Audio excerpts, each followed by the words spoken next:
Yeah, it's a culmination, I guess, of a year, 18 months worth of work.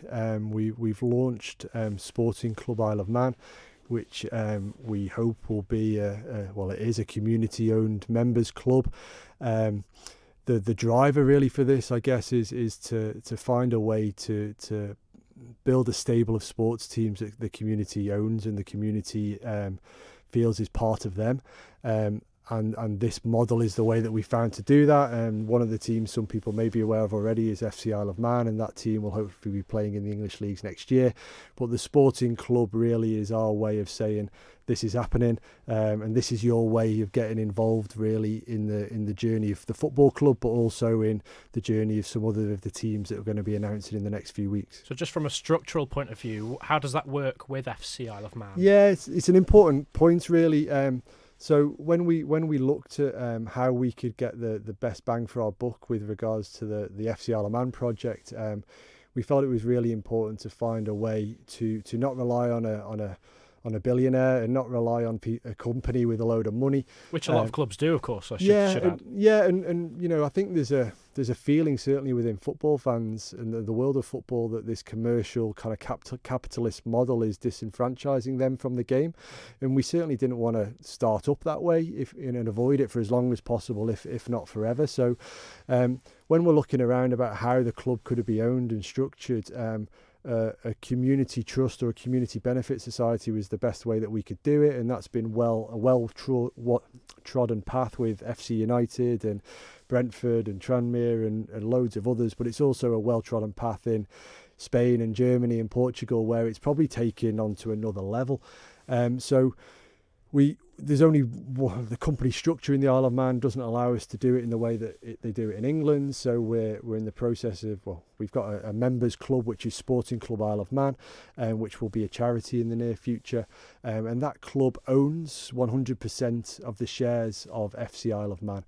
And the Articles of Association of the Sporting Club say that they will never dilute that shareholding beneath 51%. So the sporting club will always own the football club and any of the other sports teams that come on board down the line. Therefore, we can say that it will always be a community-owned club, and members of the sporting club will be able to have their say on matters with regard to the football club if they choose to, or they can choose to put some of their money towards one of the other teams and have a say on that team and potentially go as a representative on the board or become a member of the sporting club board in the future. So if I'm a member of the public on the Isle of Man, I've got an interest in football or an interest in this project or an interest in getting involved, what might my input look like? Yeah, it's a good question. I maybe just backtrack a little bit to the starting point. I don't think it's necessarily just for people who are interested in football. It's or people from the Isle of Man or sport at all. It's a way. The big driver for this project really is to showcase the Isle of Man, full stop, to get people interested in what's going on over here, whether that's the individuals in our community or the businesses within our community, and certainly to reach us out beyond our shores, beyond Britain into international. We've had a lot of people from Australia, Canada with Manx connections and Manx heritage, or just a general soft spot for the Isle of Man, wanting to understand what we're doing. This week an article in a German football magazine has gone out about our project, so it's really about anyone who feels like they're proud or to their connection with the Isle of Man. This is maybe a project that helps us to come together and really showcase the best of our island and make sure that being an island has the advantages are amplified, and maybe some of the barriers that we might all have in our heads are drawn down as much as possible. So coming back to the crux of the question, I guess, is what will they get by being a member? Well, hopefully seeing the clubs that they own do really, really well and be good representatives for them and what the island stands for is the first point. Hopefully they will help towards job creation on the Isle of Man, towards visitor numbers on the Isle of Man. So there's an economic benefit here, isn't there? We think there's a huge economic benefit. So, the decision making around the football club is we'll play our games on a Saturday evening. That's not just to avoid local football. and local sport, but also hopefully if anyone does visit for the games that they're staying over, so that's an economic benefit to the rest of the Isle of Man as well, and maybe they might come on a Friday night rather than a Saturday. And we're trying to think of as many ways we can have a positive ripple across our community as possible, and hopefully in the next 4 weeks, with some of the announcements for Sporting Club and the teams underneath it, the Manx community from a wider sense will see how this project might benefit them. It might benefit a post office in, not Ballasar anymore, but it might help some of those local industries in the Isle of Man do a bit better than they are at the minute, but also maybe some of those other companies to branch out into the northwest in England and beyond, to create jobs, to create a strong economy, to make sure that this is a place that people want to come and live and want to come and visit. And that, for those of us involved, that's a big driver behind this project. And it just so happens that we know a little bit about a few sports, and that's a way that we're trying to leave a legacy for our island and help our community be as strong and as positive as it can be. We'll come back to some more of those sporting announcements shortly, but you mentioned some of the maybe projects elsewhere with some parallels with what you're trying to achieve here. Yeah. So it's a fairly kind of tried and tested formula. Is that fair? Yeah, to an extent. Yes, it is. The one that I like to quote these or two was the FC United when they started as a protest group more than anything else, and that's certainly not something we're doing. Was that a breakaway of Manchester United fans? Manchester United fans when the Glazers took over, and then they decided, well, we don't want to support that club anymore. It's gone too far away from what we believe is football, and they started a club, and they started with 9,000-10,000 members as a club, and have kind of had an interesting path, and have maybe kind of dropped their membership numbers a little bit, but. And are very much football focused, and tried to do the whole community thing, but maybe got lost along their way a little bit.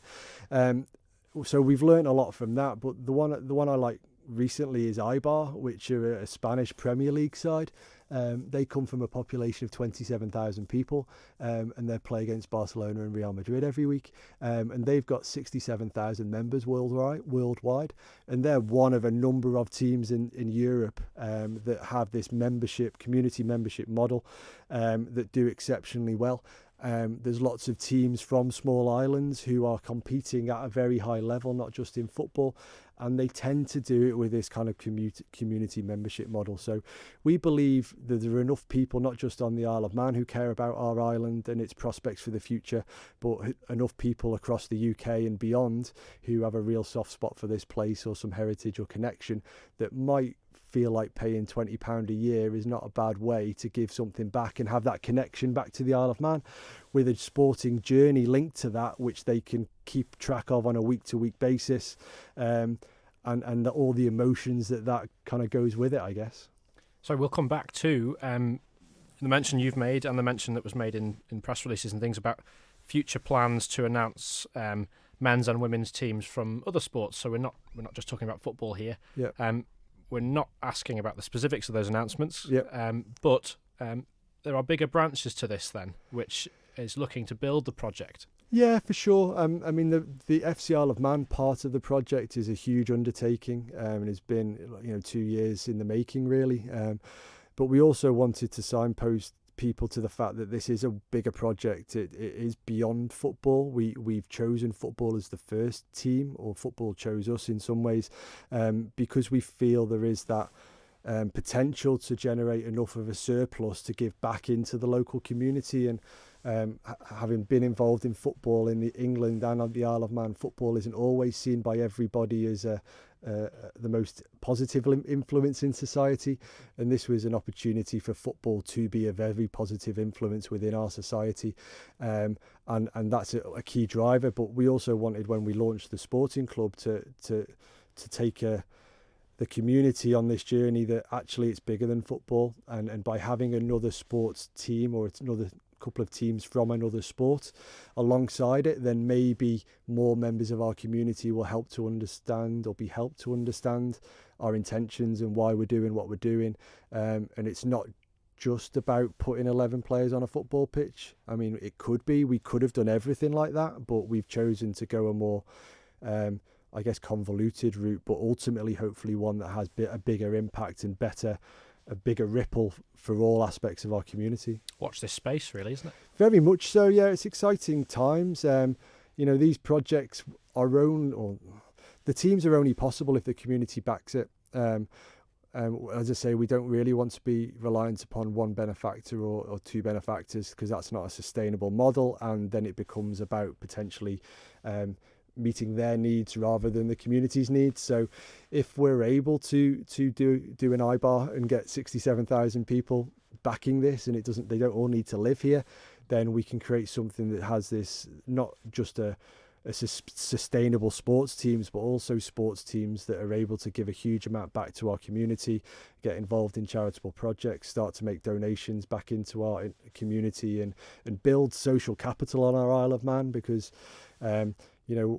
we, like a lot of people, are a little bit worried that society is becoming a little bit more fractured. Those meeting places that we used to have to come together and feel part of something bigger than ourselves are maybe not there as much as they used to.